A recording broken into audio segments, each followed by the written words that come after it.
Michaela gets on the bus in Roxbury. It's her first day of summer camp. A little nervous like most kids would be. She's going to go about 5 miles to get to Hale, but those 5 miles are like a world away from what she's experienced in the past.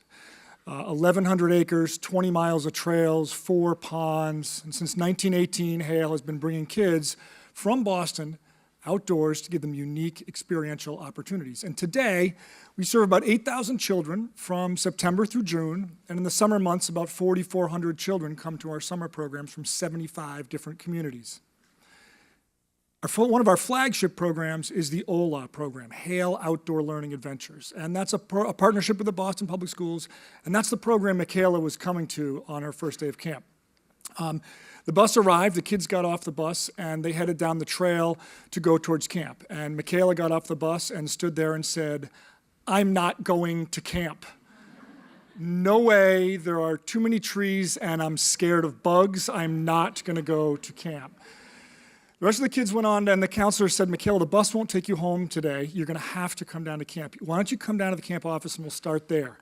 And that's where Michaela went, to the camp office, and she didn't leave the office the entire first day. She wouldn't step outside the office. On day 2, Michaela did branch out a little bit, and she went to class. And at our summer camp program, we do have class. It's an important part of what we do. There's 2 key elements to this. We have classes that teach English language arts, mathematics, and science programming. And we do it in these outdoor settings where classrooms allow kids to experience the natural world. And those are the 2 key things that are really important for us. We want to make summer count for kids.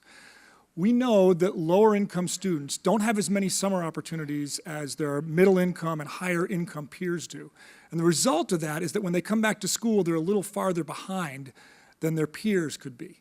Over time, this compounds itself. By the time lower income students get to 6th grade, they can be 1 full academic year behind their middle and upper income peers.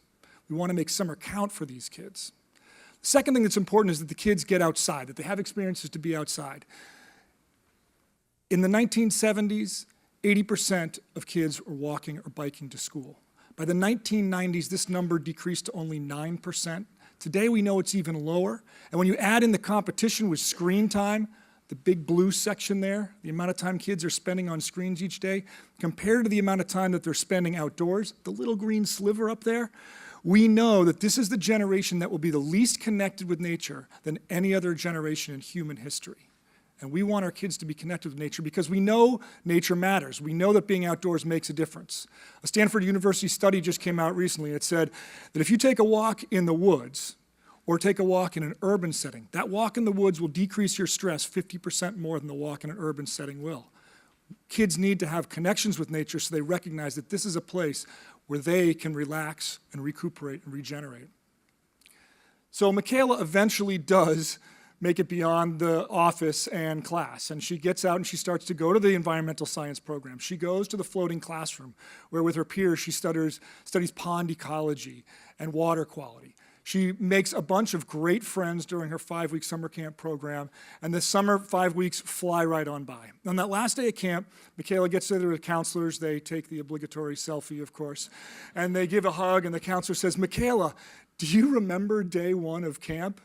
You didn't even leave the office." And Michaela gives that sort of shrug and says, "Yeah, I do, But look what you got to do this summer. You had all these great opportunities you never would have had you not stepped out of the box and tried something new and taken a little risk and tried something." Michaela still participates in our programs, and this process she went through is the process we go through with kids at Hale.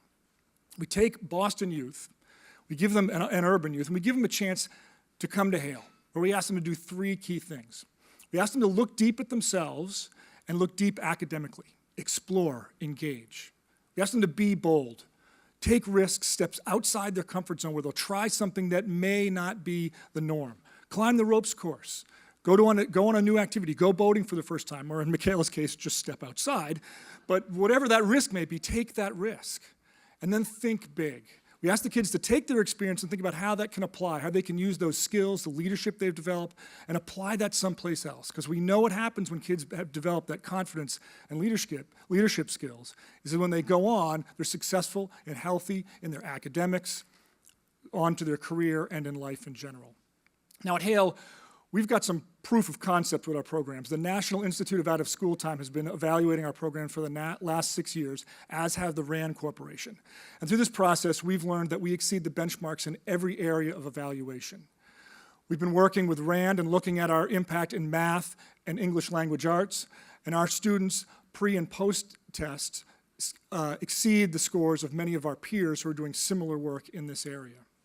But it's not just the data and the statistics that tell us that what we're doing is working, it's the stories. It is Michaela, and it's Gabe, and it's all the others, and if they gave me more than a few minutes, I'd tell you all the stories, but I'm not going to do that.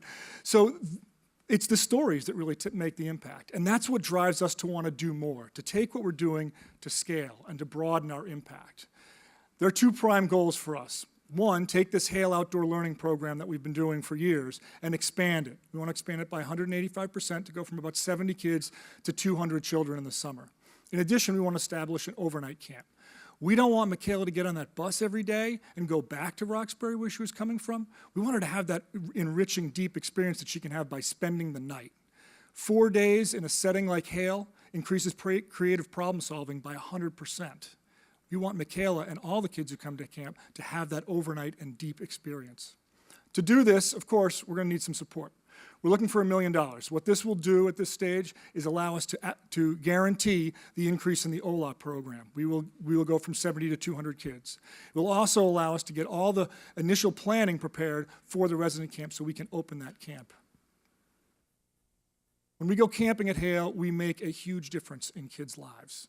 We hope you'll consider going camping with us at Hale. Come visit us. We'd like you to look deep, to be bold, to think big, and think about how you can make a big difference in many kids' lives. Thank you very much for coming tonight.